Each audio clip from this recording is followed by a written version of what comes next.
Welcome.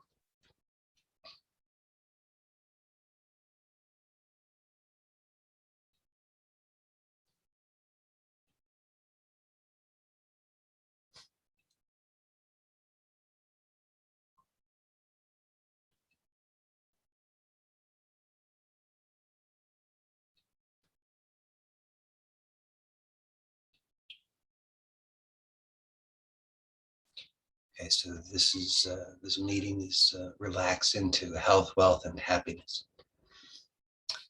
And as I have been pointing out recently, that title or that name is a very succinct description of the invitation of what is available here through what we're about in this meeting, what it is that we're doing. So when in doubt, if you're not sure what you should be doing or how to be doing it or how to make the most of this, just remember the title, Relax into Health, Wealth, and Happiness. Maybe you find that is your experience sometimes is that you're not sure what you should be doing. You're not sure. You just think about your life, situations that you find challenging. Maybe everything in life is challenging. And notice that, of course, there's a story that's operating, that story, that narrative that is our understanding. So it's the present understanding, it's the present state of the conditioning. Notice that story is it justifies the experience. So it's not actually, we usually think of it as just a description of the experience, like my life sucks, or my life is hard, or life is hard, or I can never get a lucky break, or nobody likes me, on and on and on. We just have these, there's a story, many stories, many threads that make up the tapestry of the story of your life. And you just want to notice that that story or those stories are operating. So we're just observing that now, and then noticing that the stories are not actually just some neutral, objective, unbiased description of reality, which is what we usually mistake them for, but rather they're actually how we maintain this story, this experience, this perception, this identity. See, all of that is held in place or propped up, at least in part, by the story. So the story is it's like the soundtrack that, imagine watching a movie without a soundtrack, without any, the special effects, the sounds, the music that create the hypnotic trance that allow you to suspend disbelief long enough for, the hour and a half or whatever, so that you can stay engaged in a very particular way, so that you can accept that this is somehow at least an adequate substitute for reality. I'm just talking about the movie, but see, there's a parallel to your own life, right? So we imagine watching the movie without that. It wouldn't work as well. You wouldn't be entranced in the same way. You would start to fidget and check your phone, and you would start to notice all the other sounds around you, and it would take you out of the trance. So you wouldn't be you wouldn't just be going along hook, line, and sinker. Well, so if we like the movie, movies aren't bad. They're entertainment. They're They offer us the way that all theater and arts have always offered value. Movies offer value too. We could argue that it may not be exactly the best format, that maybe they're better formats, maybe just telling stories is a superior format. We could argue that, but nonetheless, movies are the modern replacement for the wandering bard or the theater troupe. So we, make use of them intelligently, I suppose. But see that we can benefit from them. But if we're so in trance that we don't recognize that it's a story or that it's a movie, then we start to experience it as stressful rather than something that we could either enjoy or something that we could learn from, something that we could reflect upon. And so that's not the best way to have that experience. So here we want to make intelligent use of that insight and see how there's a parallel, an exact parallel in our own experience, our intimate experience of life, that we have this narrative that's going, that's sort of like the soundtrack. It keeps us entranced because our attention is on that and it's just constantly going. Just constantly going. If you ever have any curiosity or doubt, what is this? What is this? Then that narrative is there to tell you what it is and what it means and who you are in relationship to it and how you should react. And if that's working well for you, if you're happy with that, no problem, sort of. Inevitably, there will be a problem if you go unconscious, though. We want to maintain the capacity for consciousness in all ways. And so we don't want to be, like drinking from the fire hose kind of conscious, because that's too much. So the unconscious and the narrative and all of the various parts and pieces that that compose this phenomenal existence are not bad. They're just part of the expression. But when we misunderstand them and we start to believe that I am restricted by them, I am limited by them, I am this thing, I am this is what's available and nothing more, and this is what's inevitable, and this is how life works, and it's just hard and miserable and pointless, and whatever other incorrect or limited understandings we have taken on, then it's up to us in those cases to wake up.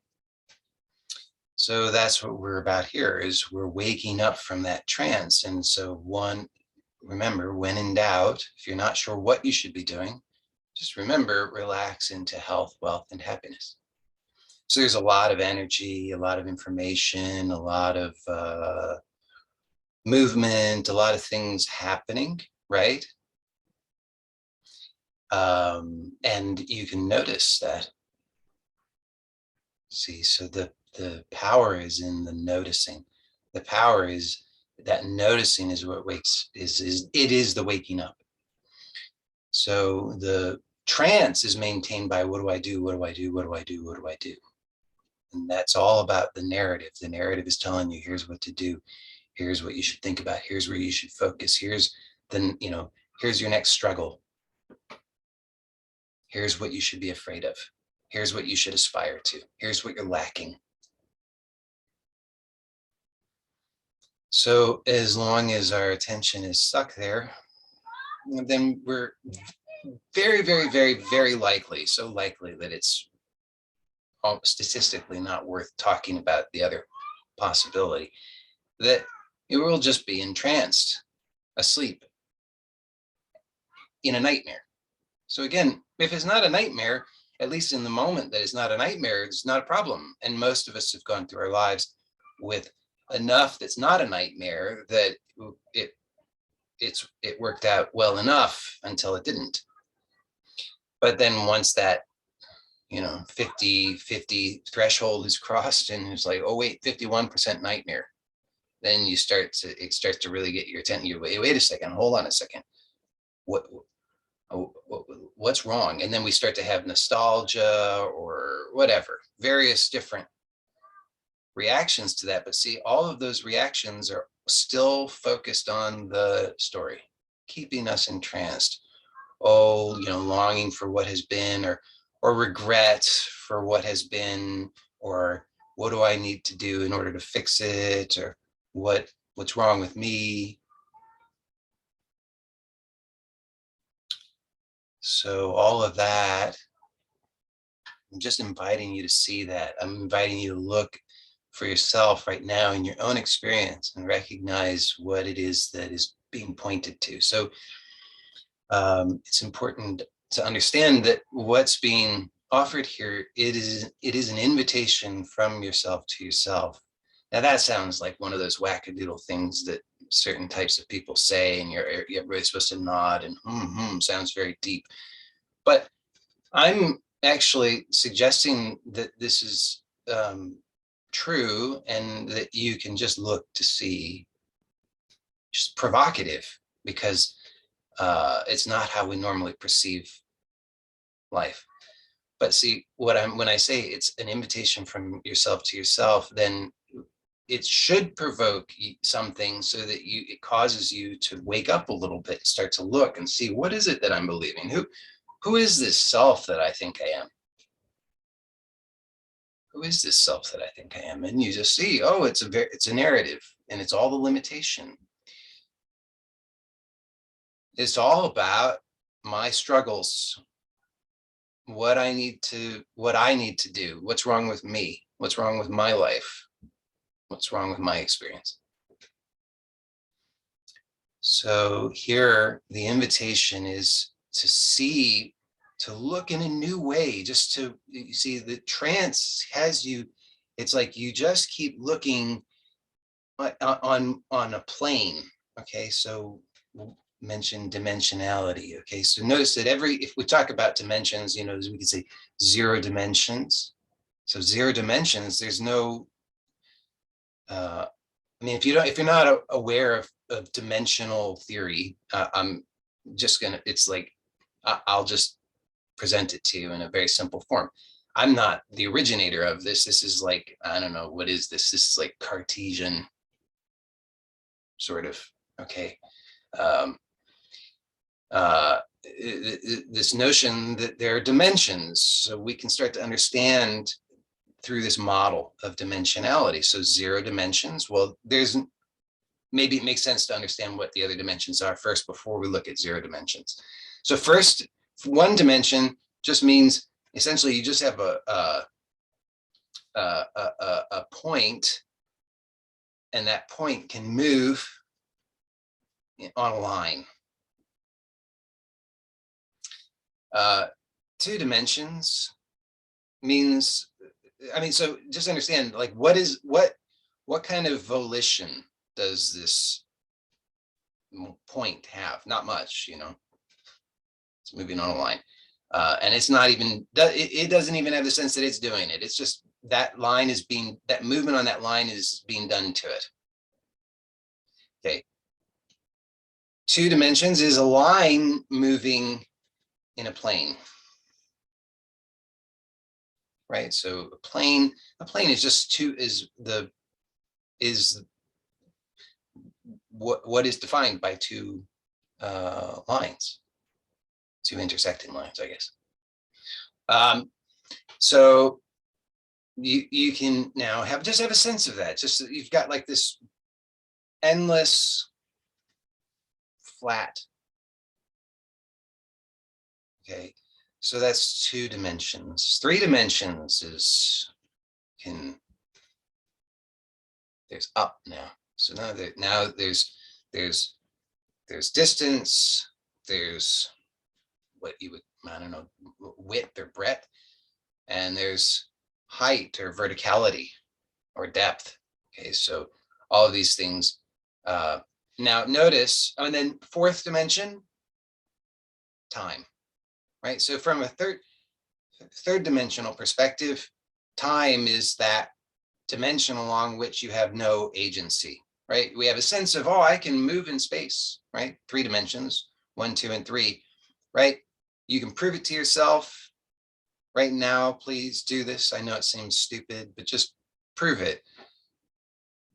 Take your hand, either hand, I don't care, and just move it forward and move it backward, move it to the right and move it to the left, and then move it up and move it down. So seems stupid, but notice that's the 3 dimensions. Now you've just demonstrated that you have agency in the 3 dimensions. You can move in these 3 dimensions. Fourth dimension, time. Try to move through that. Well, actually you can because it's in the imagination, but now we're going off in a kind of off the deep end. So I'll try to pull it back a little bit. But then understanding these, you see, then 0 dimension is there's no space and no time. Okay, now notice something about these dimensions. So first dimension, can you have a second dimension without a first dimension? I'll give you the answer, no. Because second dimension depends upon the first dimension. So you can't, in other words, you can't have width if you don't have depth or whatever you want to consider that. Okay, we'll just call them X, Y, and Z. You know, you can't have Y without X. Third dimension depends upon both second dimension and the first dimension. You can't have height because it doesn't have, it has to be relative to something else. Okay. Well, fourth dimension depends upon first, second, third dimension. You can't have fourth dimension without first, second, and third dimension. So fourth dimension contains first, second, and third. Third contains first and second. Second contains first. First contains 0. Okay, so actually all dimensions contain maybe the wrong word, but they depend upon fundamentally 0 dimensions. So what is 0 dimensions? Prior to time and space. Can you see that? It's prior to time and space, 0 dimensions. Now you can get very cerebral about this, but I'm now really wanting you to see it directly for yourself. So this doesn't require that you have any kind of, you don't have to be a math whiz, you don't have to be a philosophy major. All you have to be is you. And I promise you, I give you my word, 100%. This is available to you now. You don't have to be anything other than you. So receive that, accept that, and now just look and see what is 0 dimension. 0 dimension is prior to time and space. Notice that it is simply the ability to even be aware, to even be able to be, for any of this to exist, for you to have any sense of time and space, depends upon this which is prior. And who is that? It's you. So this is why we relax into health, wealth, and happiness, because health, wealth, and happiness are found here at its most refined, at its most essential, at its most basic, primal sense. It is found here at 0 dimension. This is the source. Now, most of us are so busy because we've been taught that we are this thing. We're not sure what that thing is. We're having to construct it all the time. But somehow we have a sense, I am this thing, and this thing, I have got to figure all this out. So look, see how you are very, very, very consumed most of the time by first dimension, second dimension, third dimension, and fourth dimension. Notice your attention is almost exclusively locked into these dimensions because you're concerned with getting things, having things, getting rid of things, getting somewhere, getting away from somewhere, having something, progress, all of the things that we can think about, all the things that the narrative are constantly going on about, giving meaning to, assigning meaning, all of that is where our attention is most of the time. Zero dimension is here always. Zero dimension is that which is simply aware, simply aware, simply aware. Now there's another, so this sounds now a lot like a lot of the, just be aware of awareness kinds of teachings. Well, there's merit in them, but here's the difficulty with it. And I've touched upon this a number of times recently, but it's really worth getting clear on, is that those approaches, if that's all that's offered, that's it, it's very hard for us, very, very hard. And by us, I mean you and me, people like us, people who have access to the internet. And you might say, who doesn't have access to the internet? Oh, many people don't have access to the internet. And so that just because somebody doesn't have access to the internet doesn't necessarily mean that this message isn't for them. But definitely, if this message, how do I put this in the correct way? Definitely, if somebody doesn't have access to the internet, no, that's not the right logical order of it. Anyway, I'm not going to waste time on trying to figure out the way to state that logically correctly, but we just want to see that this is this message is not just some generic one size fits all. This is not for everybody.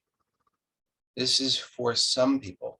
And it's up to you to get clear on if you're one of those people or not. So it's my job to do my best to make it clear who the right person is.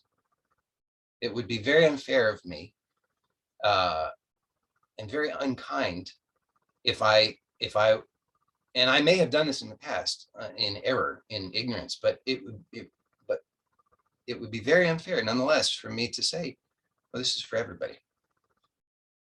It's for everybody eventually, but but it's not for everybody right now.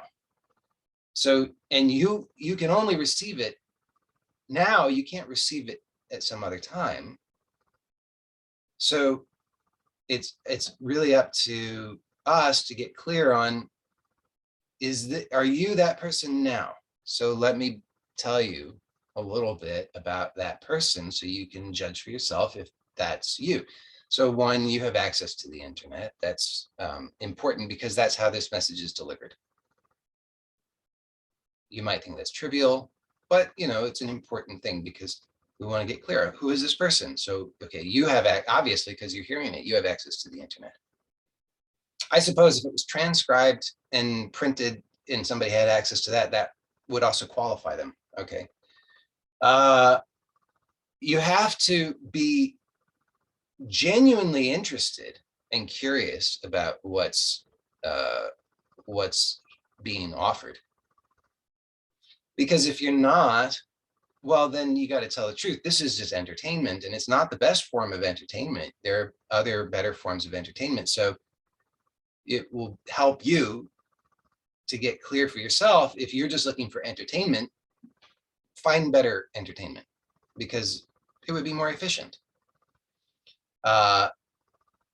So those are two qualifications. Another qualification about that is that's not, please understand, these are not trivial things. I know they can seem trivial, but the fact that getting clear on, are you looking for entertainment or are you genuinely interested in what's being offered here is enormously important. Because once you get, if you're not clear on that, listening to myself speak is so hilarious. But if you're not clear on that, then how can you move forward with this? You're always held up there. It's absolutely essential that you get clear on that, because once you get clear on that, you no longer have to waste energy.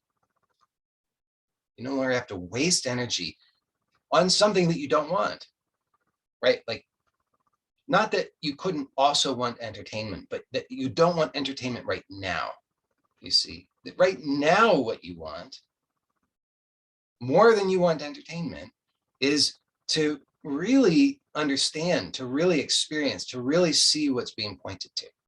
That's what you want more than you want entertainment. So you have to get clear on that, because otherwise you have competing desires. We all do. Part of us wants to be asleep, part of us wants to be awake.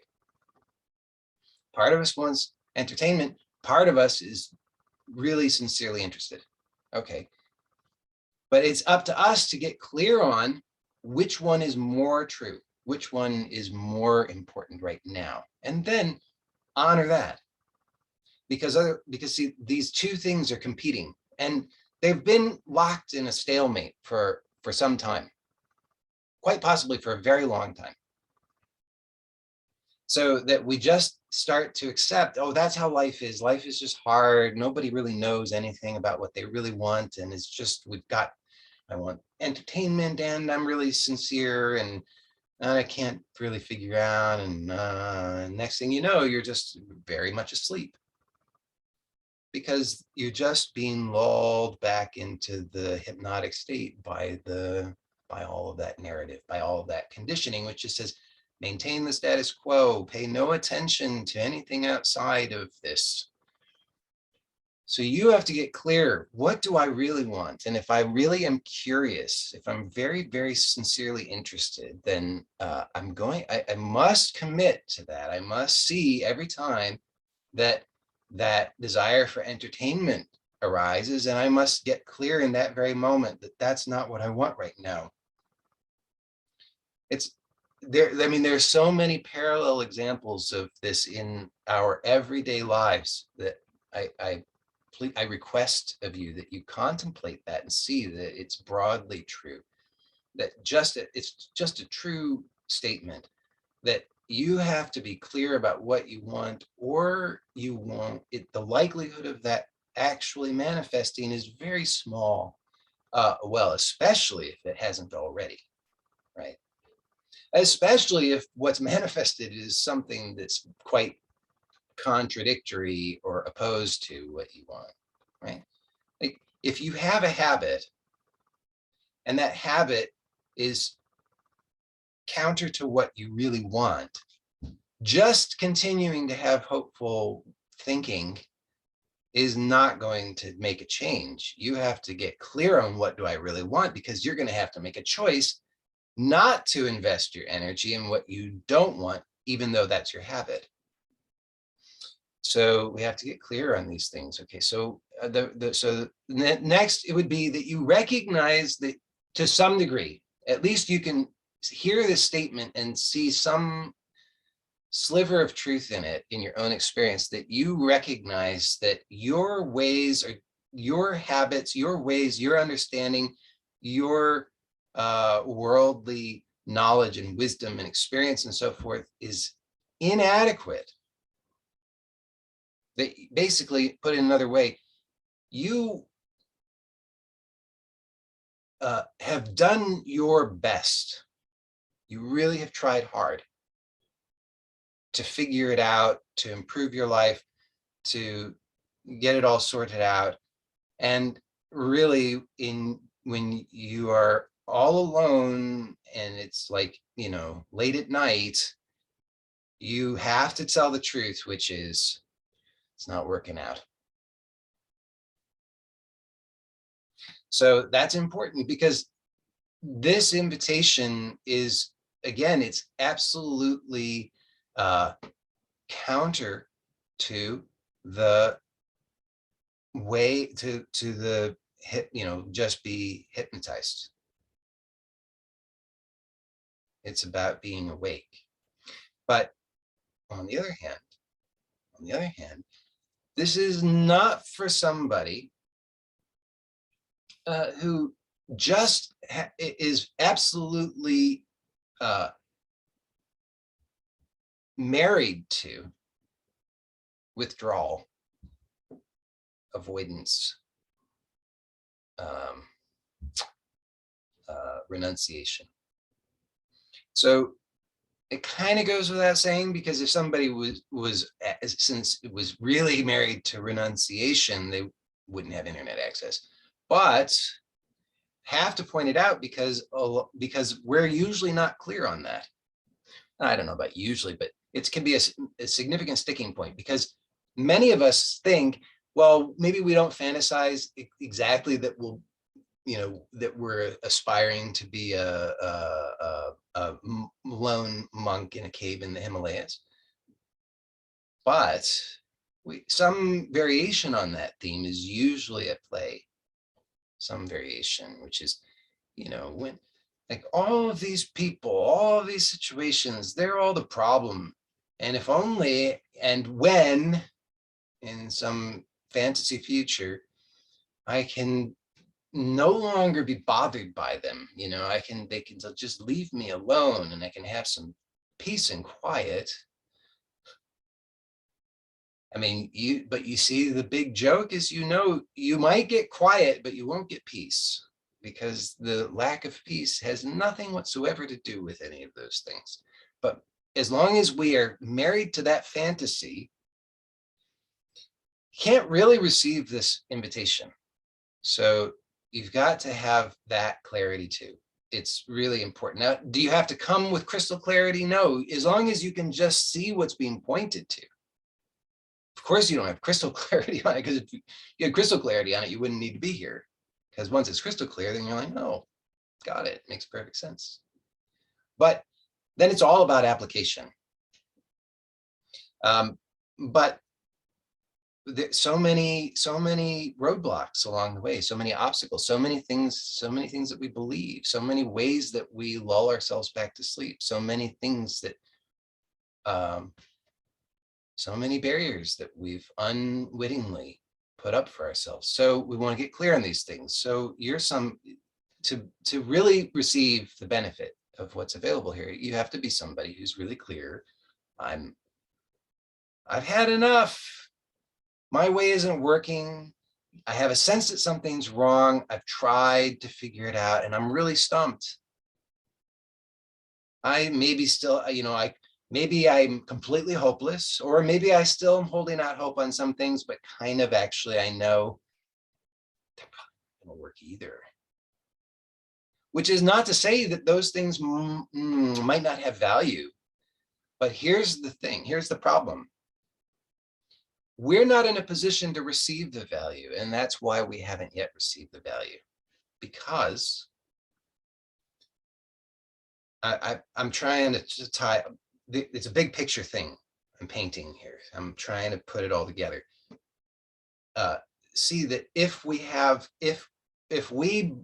most of us have been, to some extent, we've just been overwhelmed. I think that's a good word. Just been overwhelmed from probably the very beginning of this lifetime or early on. There are some rare people who can recall that up to a certain point, everything was great. There was no problem. It's rare. And then they remember, oh, and then the shit hit the fan or whatever, I mean, they don't know what happened, but they got hit upside the head by a 2x4. And then they just started, nobody else was able to help them. So they just started to accept, okay, I guess that's how life is. But we've been overwhelmed for a long time, all of us. Some of us, we don't even know that there's anything else. So when I say overwhelmed, you're like, well, I don't really know if I would say I've been overwhelmed. Maybe sometimes, but I'm saying your baseline is overwhelmed. It's like the white noise that you don't even notice most of the time.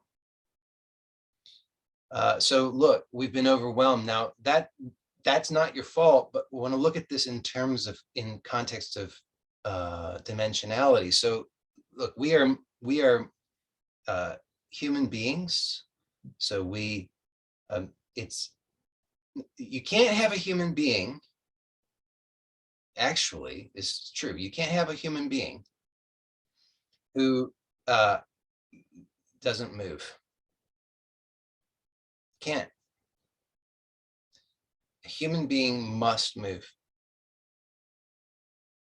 And we are, to a certain extent, at least, now this is somewhat individualized, I suppose, but to some extent, it's probably, I would say it's probably true of everybody.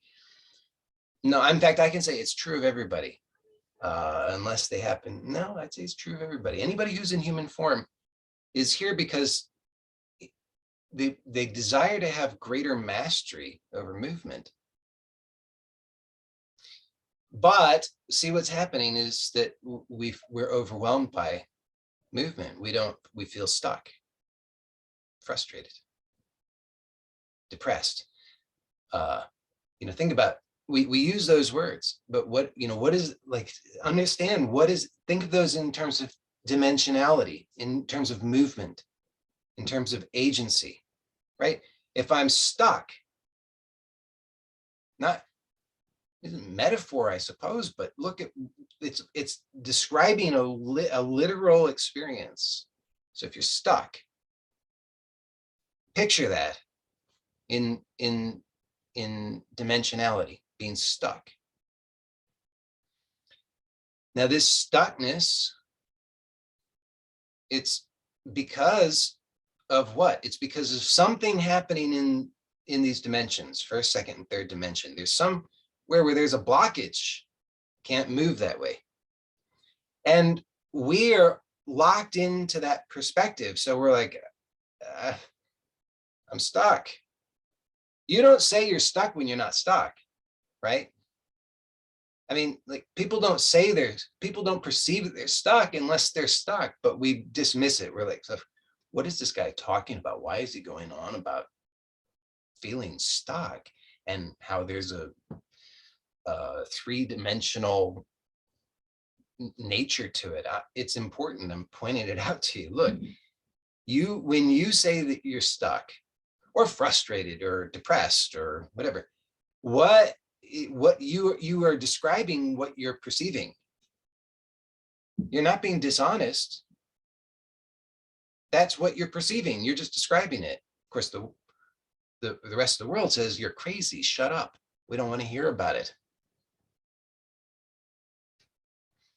Which is why we're like, oh, I guess it's not happening. Guess it's not happening. I'm stuck, but stuck doesn't mean anything. I'm crazy. I should just try harder and get with the program so that people won't think I'm crazy.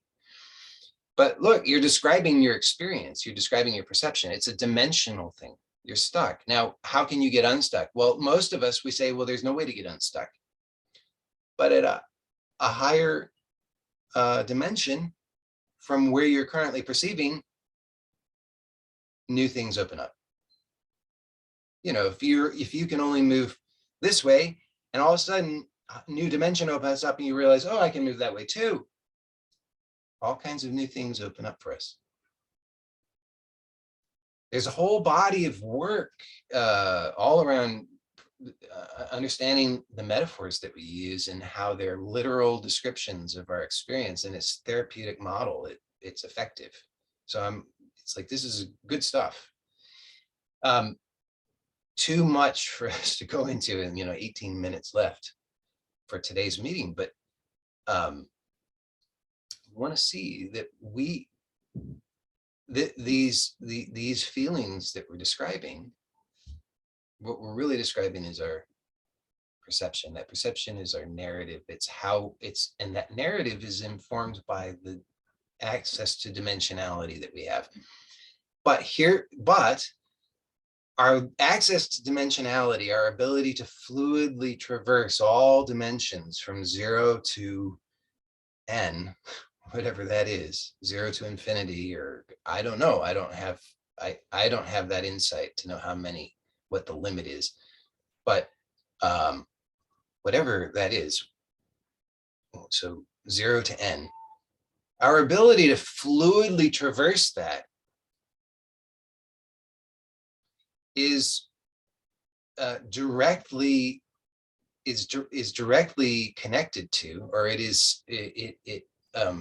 indicates, or it is the method by which we experience our lives as joyful or not.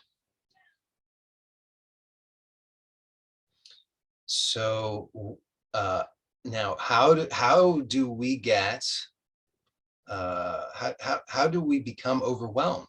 So I've proposed that if you look, you can see you've been overwhelmed. You've been perceiving yourself as overwhelmed for a long time.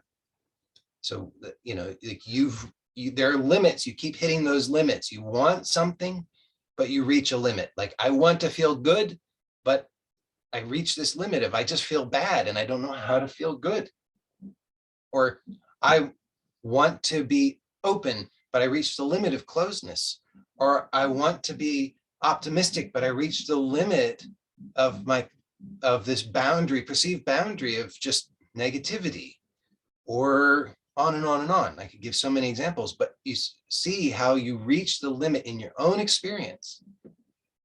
All we're struggling with is our own experience. It has nothing whatsoever to do with anything out there. We are a 0 to n degree being experiencing 1 to n degrees. Okay. So what is our true heart desire? It is to have mastery. Now you think, oh, that sounds like, I don't know, there's that sounds like some kind of power hungry, ambitious thing that's going to get me into trouble. Well, of course, through the narrative. But what I'm saying is, in the heart, notice that there's a pure, innocent, truthful desire for mastery. Mastery does not, now, normally we say mastery over. But let's understand it a different way. This isn't about having lordship, mastery in that sense.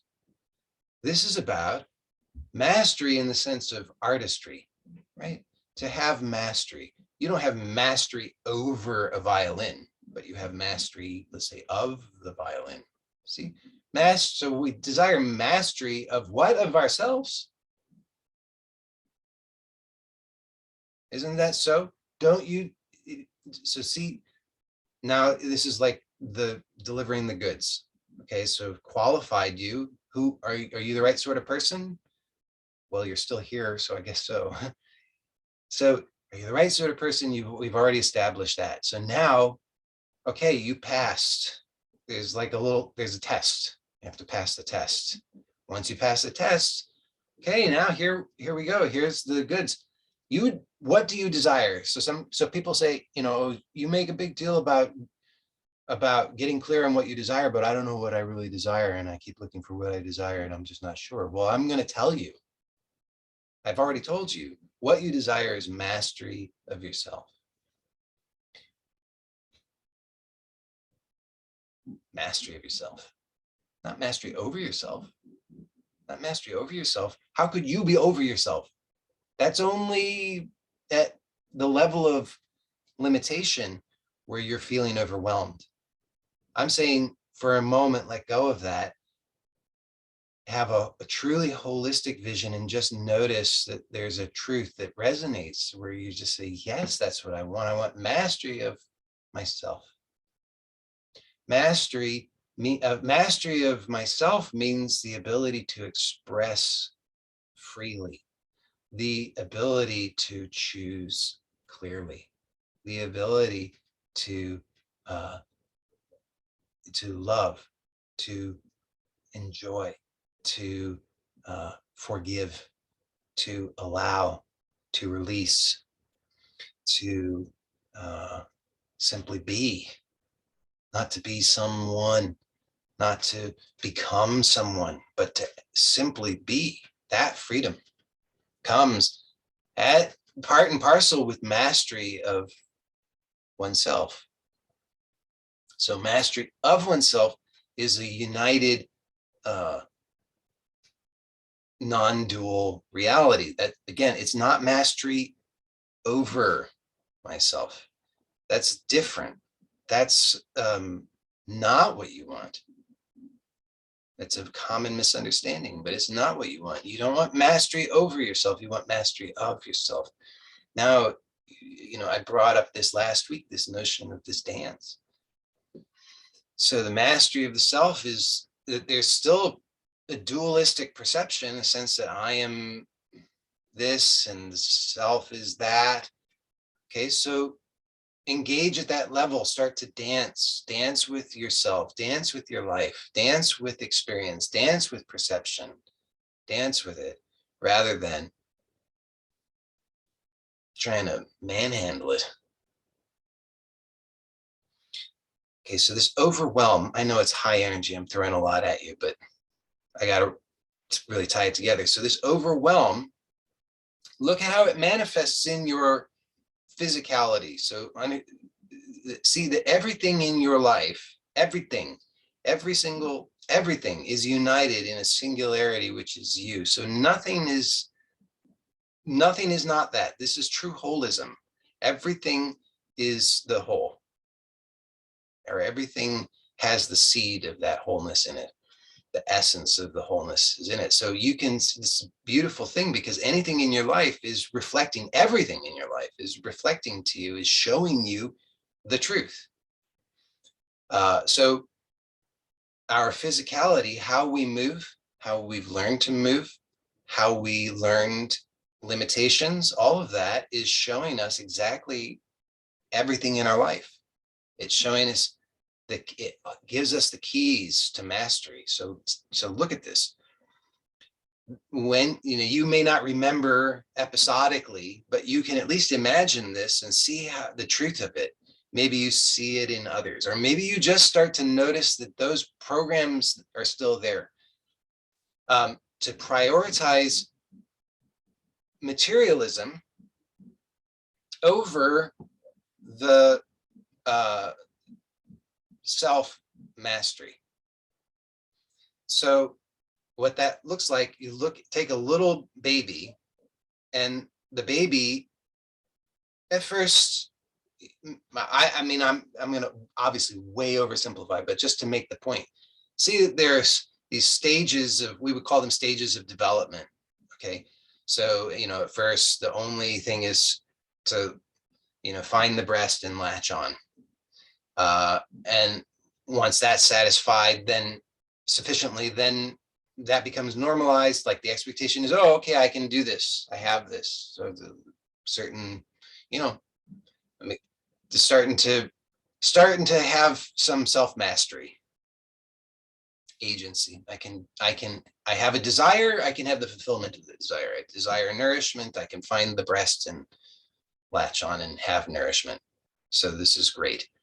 But then once that's satisfied, then the next one, right? Whatever that is. Oh, look, there's something over there. I could reach it, right? And once that's satisfied, then the next thing. Now, the thing about it is that for every one of us, at some point, and probably all at every point in this process, this developmental process, we're acquiring function. You see, we're acquiring function. So we come very, very minimal function.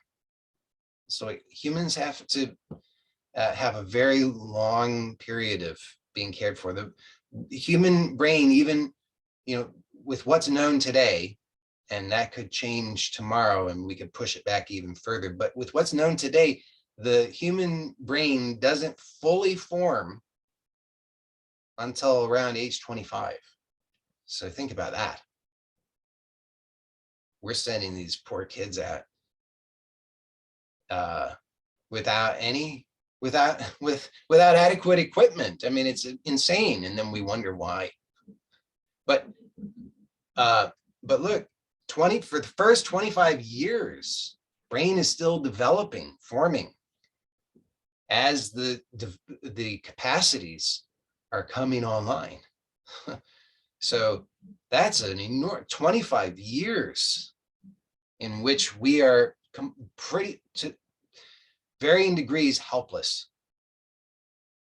It's not until at least age 25 that a human can really, on average, okay, I guess there could be rare exceptions, but I'm not even sure, actually. It may just be dictated by the equipment, in a sense. So at least until 25, before the possibility of a fulfillment of self-mastery even comes about in the organism. So all along in these developmental stages, we're aspiring. There's a goal. There's a material goal. I want something, or I want to get rid of something. You know, I want to get to something. I want to get away from something. But there's a goal, and that goal is more important to us in general than the means by which we achieve the goal. So long as we're able to achieve the goal without crippling pain and disability, we call it a success. Move on to the next one. So, and of course, in general, our cultures encourage that. You know, I mean, they're like hell bent on, we got to get these kids doing math and science before they're out of diapers, you know. And so there's very little interest culturally. In fact, it's almost like hostile. The culture is, I would say, not even almost, it is hostile toward taking time to develop mastery.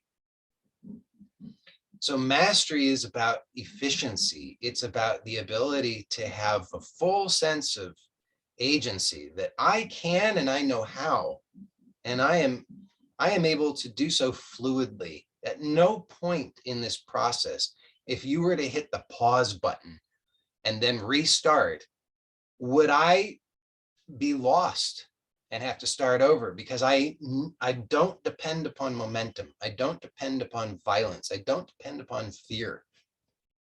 Instead, I depend only on complete self-mastery, the confidence that I can and I know how. I hope this is clear. So there's an enormous difference between just being able to do it and knowing how to do it with maximum efficiency and pleasure and competence and confidence. So then in the physicality, you see this shows up as, you know, first then the baby learns to sit up, and then baby learns to roll over and learns to crawl. And so taking on more and more dimension, right? And they get up in, and then they start to move forward, and then they, you know, all these various things open up to them. But each of these is a stage of development. It's learning about how not only to navigate, but actually how to create our experience. In fact, I would say we're not even navigating an experience at all. We're creating the experience. But when we're just focused on the goal, achieving the goal by any means necessary, well, we're not learning how to do it with mastery. So now what we've got is all of these building blocks. Remember, the dimensions are nested. They depend upon one another. And so too with all development. All the development depends upon what was prior, because the prior things are the building blocks of the rest of it. I mean, if you think about our ability to move, we see people who can move in ways that blow our minds. I mean, if you don't, then just YouTube it. I mean, you can find stuff. You find, you know, people who can, I don't know, like Shaolin masters. You know, look at these people, the way they move. Look at the things look at Olympic athletes. Look at these people who do things where that's a whole other level. Like, I didn't even know that was possible until I saw it, kind of stuff. And we have that ability. The difference is that those who everybody can, but very few know how. Everybody can, you can, you just don't know how. So the not knowing how means non-mastery. What it means, it doesn't mean anything bad about you. That's just unfortunately how the culture has taught us. So like, oh, some people are smart, some people are dumb, some people are talented, some people are hopeless. And we've just been taught that. So, well, Olympic athletes are born, virtuosos are born, great artists are born. As a, please, everybody has that capacity. So it's about not knowing how. You can learn how, and that's really what this is about. This is the learning how is the self-mastery. It's like the journey is the destination, in a sense. Self-mastery is both the means and the goal, because it's what unlocks everything. It's what allows us to succeed in everything. And that's why I said earlier, there are so many things that we've tried and we say they didn't work. Now, of course, it could be that's because many of them might be flawed and therefore wouldn't really work, but many of them are not flawed. They could work, but there's a missing ingredient. You see, there was a prerequisite that you didn't qualify for. Nobody told you, nobody knew. But you didn't qualify for that prerequisite, which was these basic building blocks from which everything else is formed. They weren't, you don't have mastery over those. So that's why we have to be very humble, right? That's why one of the qualifications for this is you have to be willing to really be clear on the fact that what I am doing is not working, because otherwise that tendency toward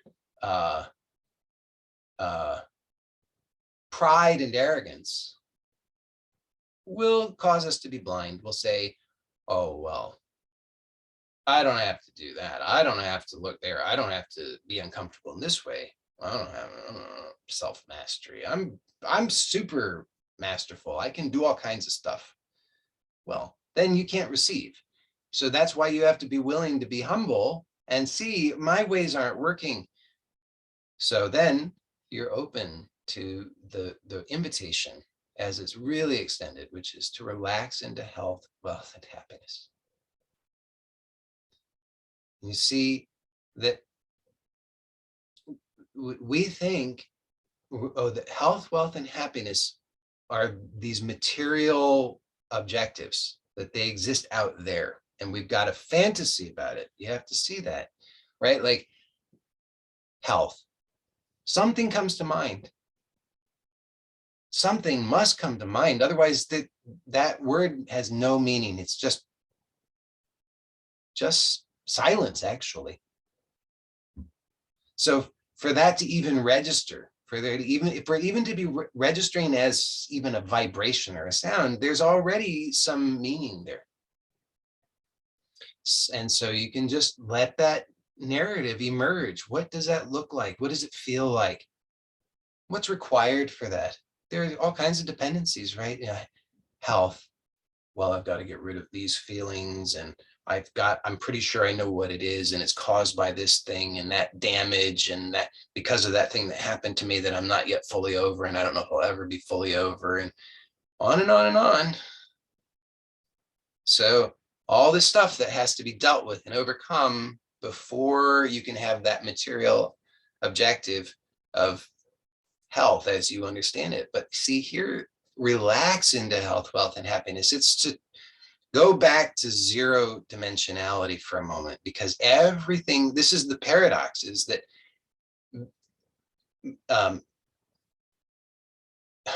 how to describe this?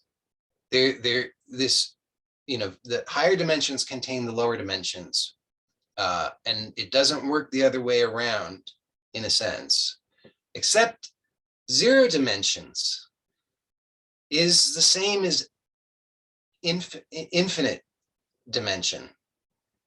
See, it's the same because they both contain the whole. They are both the same. And that's you. See, that's why self-mastery is both zero dimension. It's the recognition that that health, that desire already exists here, that it emerges from the self.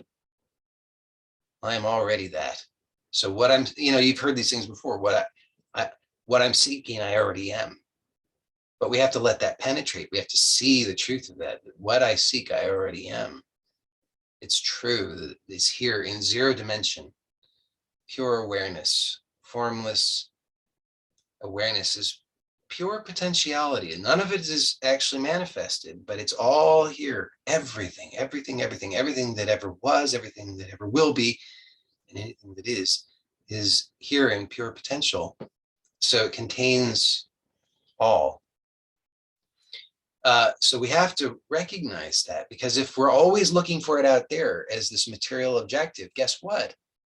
We're going to keep running into all the limitations. Now, it's good news for us because we can do it both ways and they both work together. So one is we want to see I am the self from which all emerges, and the purity of the desire that I experience is already the self. I'm already that fulfilled in potential. But that's essential. That's step one. Okay, so we have that recognition. Going a little over, I know, but this is worth it. So you see that zero dimension is already the fulfillment in potential, and I am this. So we just need that glimpse. You don't need to have the mind on board, because every time you check the mind, your attention is not with zero dimension. Your attention is with mind, which is all the other dimensions. All the dimensions are just mind. Our mind is all those. Okay. So we notice zero dimensionality. Step one. And I see there's a question which I'll get to in the Q&A. But we want to notice this is zero dimension baseline to the fundamental reality. And then but this is why there's a qualification here, that you're not a renunciate, or you're not married to renunciation. It's hilarious, that phrase. It just occurred to me why that's hilarious. But anyway, if you're married to renunciation, then you can't receive this invitation, because notice here, step two. Step two is bold, very, very, very bold. I mean, step one is bold. Step one is to entirely be, to say, I am not afraid, despite the fact that fear may be here. Right? Despite the fact that fear may be present, I am not afraid. And I am looking to myself to notice, who am I really? And that's bold. But then we take it even further, because the renunciate just realizes, and rightfully so, they realize the enormity and the completeness of this realization, that I am the eternal formless self. I am pure consciousness. I am pure potential.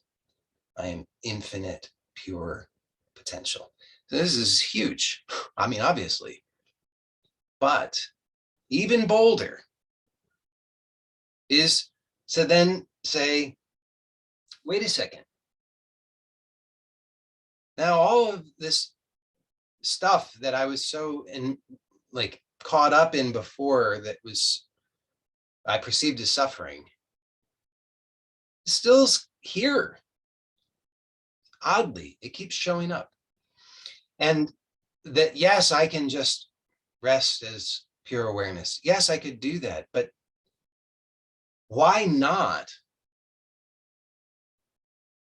also include what is appearing? Why do I need to you start to notice that there's a little bit of effort that's being made to maintain this very, very strange false boundary between formless in form. You know, there's a little bit of effort that has to be made to maintain that I am formless awareness, but not that form.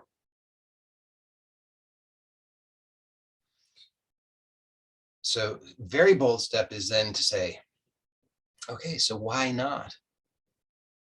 Let's see, let's explore. So this is where now self-mastery, see, there's no self-mastery, I would say, when at zero dimensionality. At formless awareness, there's no self-mastery because there's not even self really. I mean, we use that word, say formless self or whatever, but there's no self. There's no, I mean, there's no vibration, there's no sound, there's no thought, there's no differentiation, there's no observer, there's no witness, there's like nah, there's no self. Those are just words that we use to point. But this experience of self, the experience of self emerges from that. And all of a sudden we have form. Self is form. Sense that I am. See, being is not I am. Being. There's no one being. But I am, there's I am. Who is I am? So all of a sudden there's form. Now we could say it's the primal non-dual form because there's no one else. But see, everything follows from that. As soon as I am, then there's I am not. So we're starting to define who am I expressed, right? See, I am, then, well, in order to be, in order to have being, you know, I mean, you are, but to have being, to become, it's a refinement process of, wait, what am I and what am I not expressed? So very bold is to say, okay, and so yes, I am formless awareness and form is appearing in and as formless awareness. So there's no need to deny it, no need to make any effort against it. Let me open to it. And here, this is step 2, is you just start to notice that here in this, so remember, I'm inviting you to look for yourself right now. So you notice pure being, nothing yet emerging, just formless. This is always here, always, always, always, always, always, before anything else arises, always. It's very simple. So you just notice that this being, I mean, the words, don't get too hung up on the words because I'll use the same words a different way another time. It's okay. But just, you notice this. And then you notice that if you make no effort, then naturally there's a movement. And this movement is the emergence of I am. It's the emergence of self. And you just start to notice, just rest here and just be witness to the self. So you don't need to analyze it. You don't need to judge it. You don't need to condemn it. You don't need to philosophize about it. You don't need to protect yourself. Just rest here. Notice I am. Oh, it's so joyful. It's so wonderful, isn't it? Maybe you don't use those words, but whatever words you use, you know, it's going to be, it will resonate in a particular way. It's, you know, we call it joy, love, harmony, blessing, peace, true understanding, true knowledge, wisdom, grace, union, you know, so many things so many words we can use. But notice that there's a certain kind of quality there. Well, that quality is very attractive to you, isn't it? Isn't that a surprise? Like this quality of what you desire. I mean, it's not really a surprise, but look, it's kind of a big deal. The quality of what you desire is very attractive to you. Now, notice how much energy you make habitually trying to avoid or protect yourself from that attractive experience. that's emerging as the self from the self.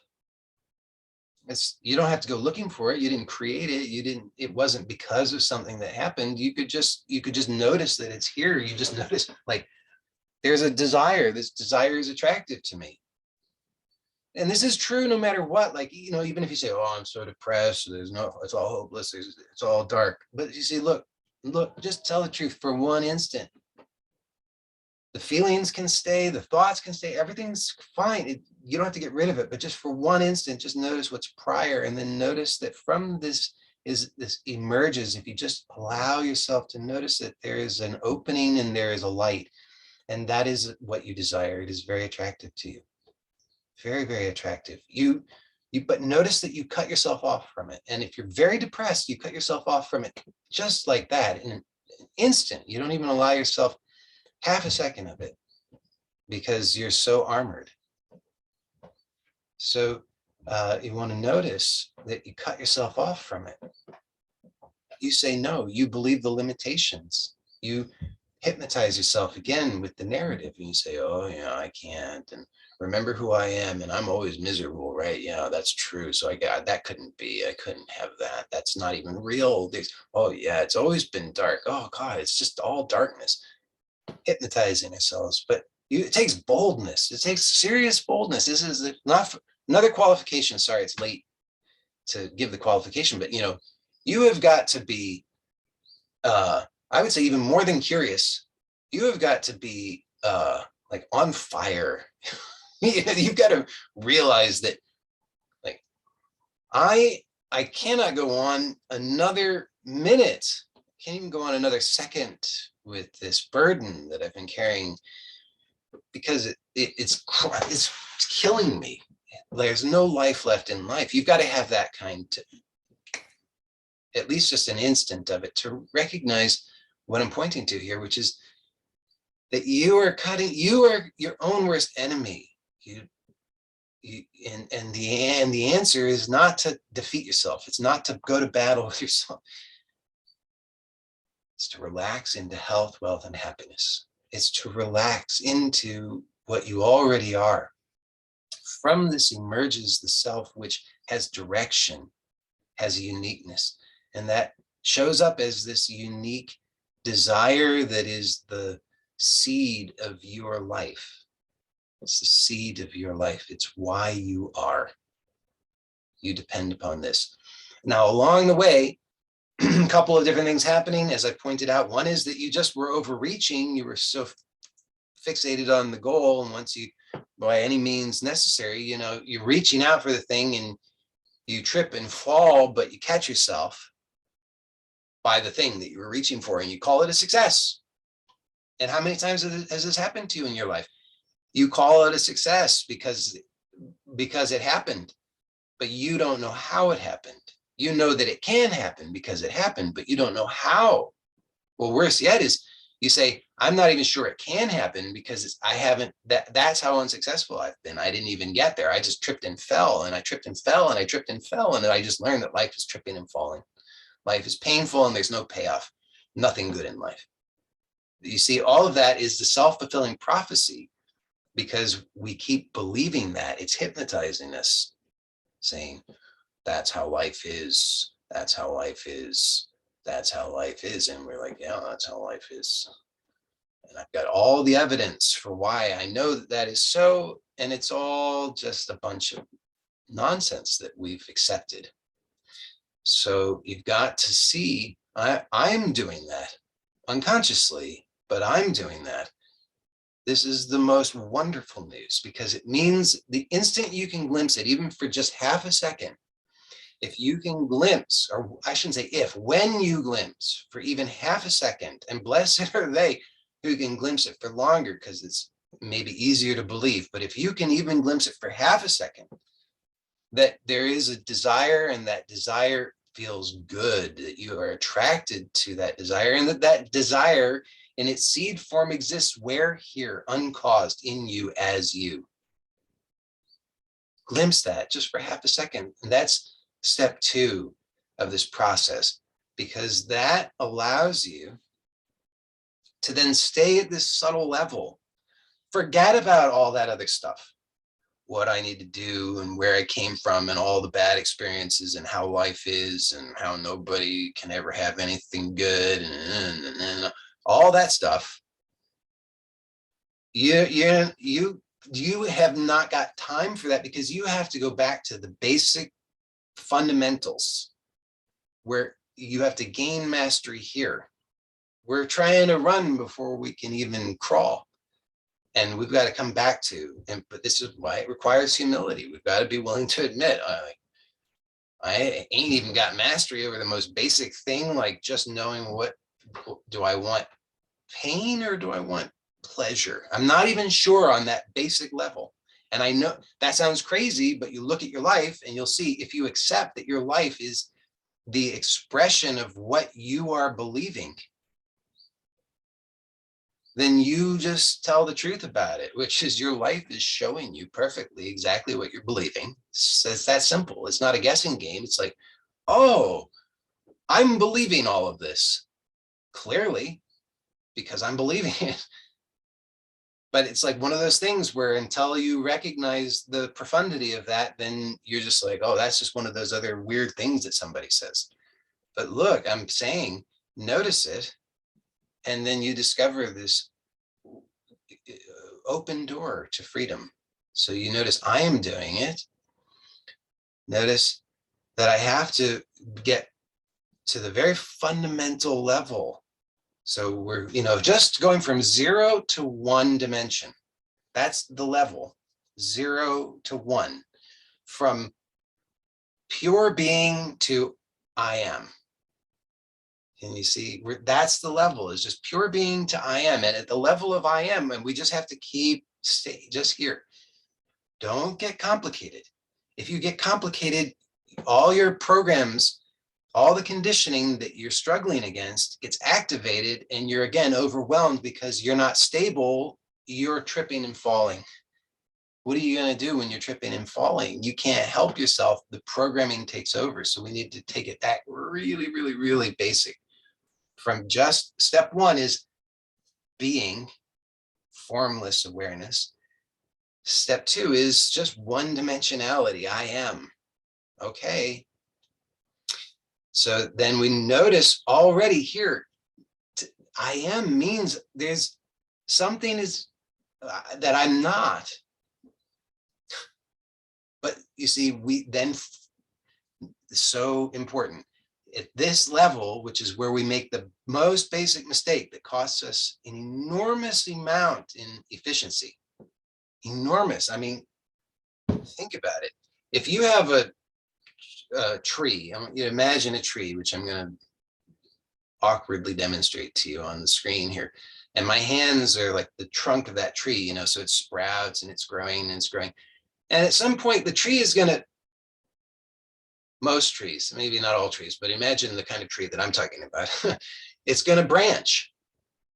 Now, depending on the specific type of tree, they have different branching patterns that they use. That's why some of them, I guess, they don't really branch in that way. But so it branches. Let's just say this tree has 2 branches because that's convenient for the analogy. Okay, so this tree has 2 branches.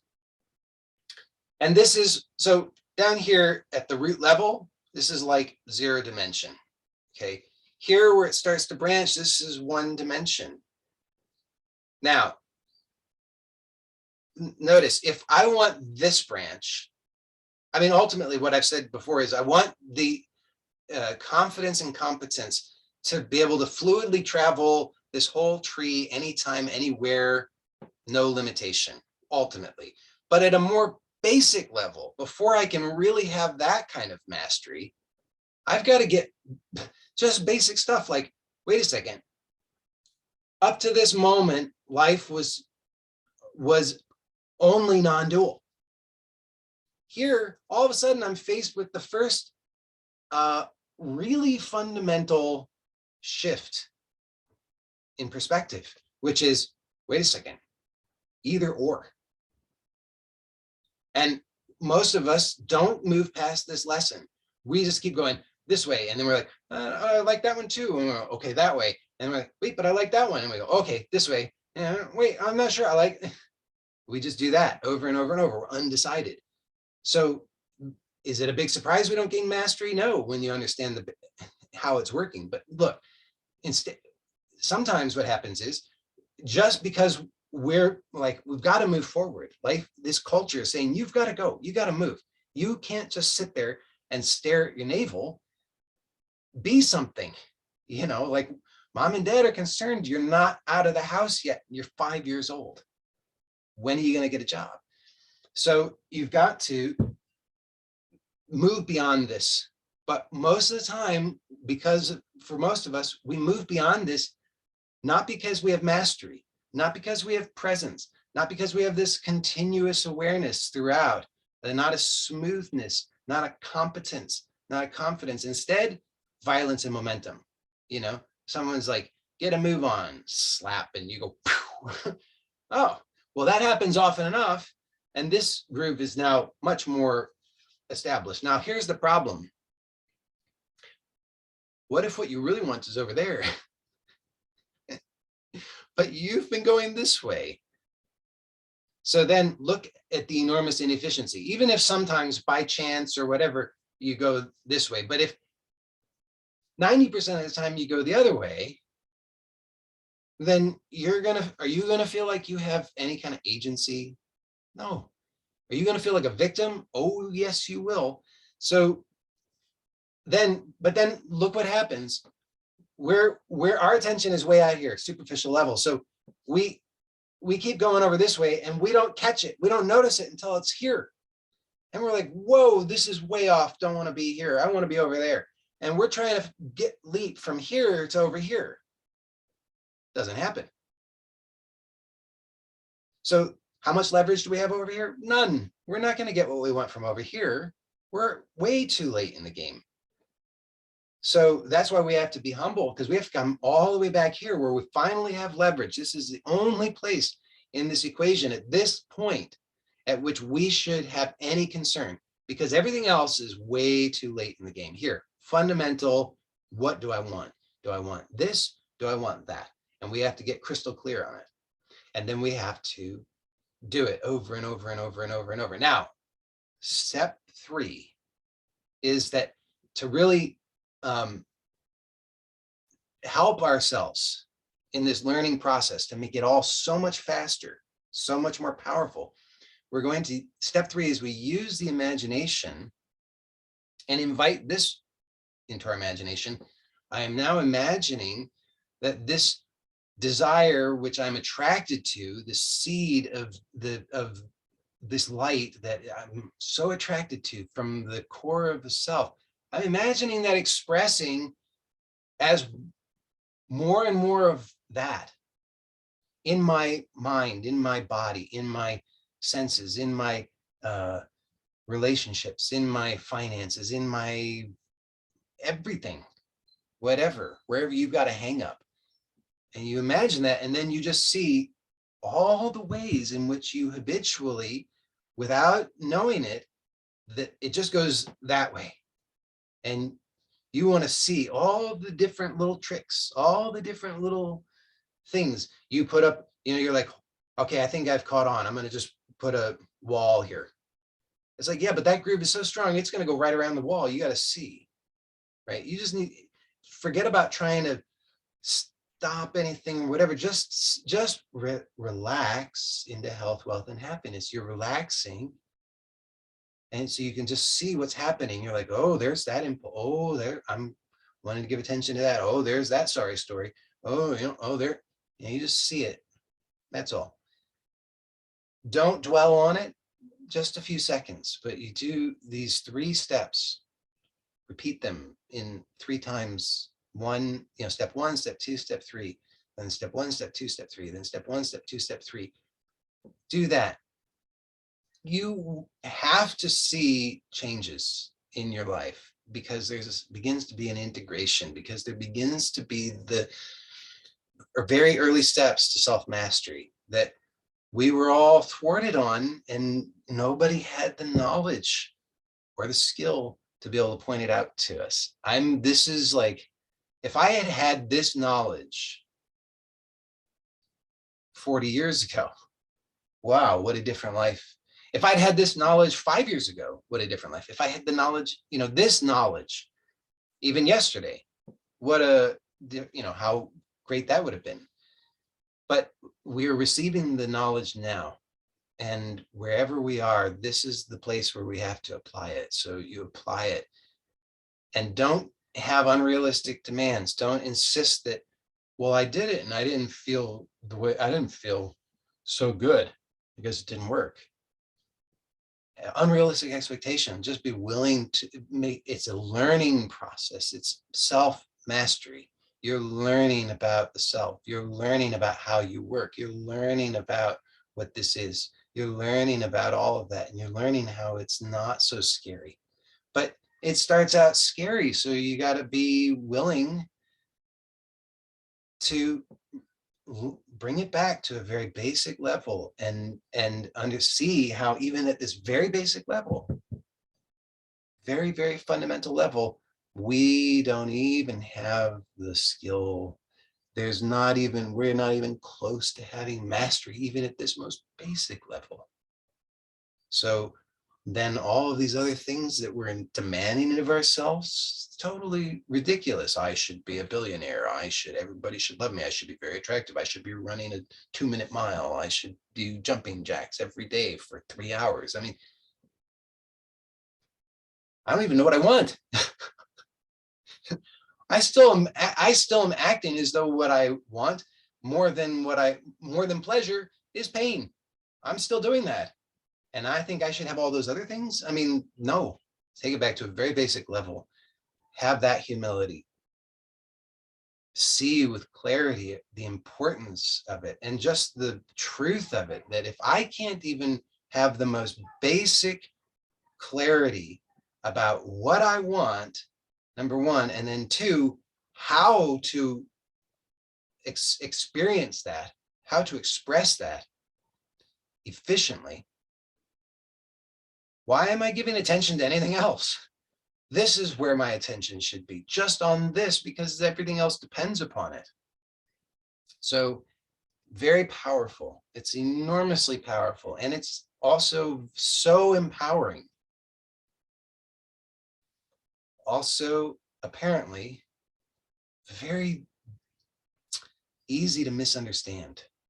And so even though I've blabbed way over time, I will now conclude this portion and then we'll take some questions. I hope that you have some questions, unless it's just been so perfectly brilliant that you are all radiating bright, beautiful light. So let me end this recording and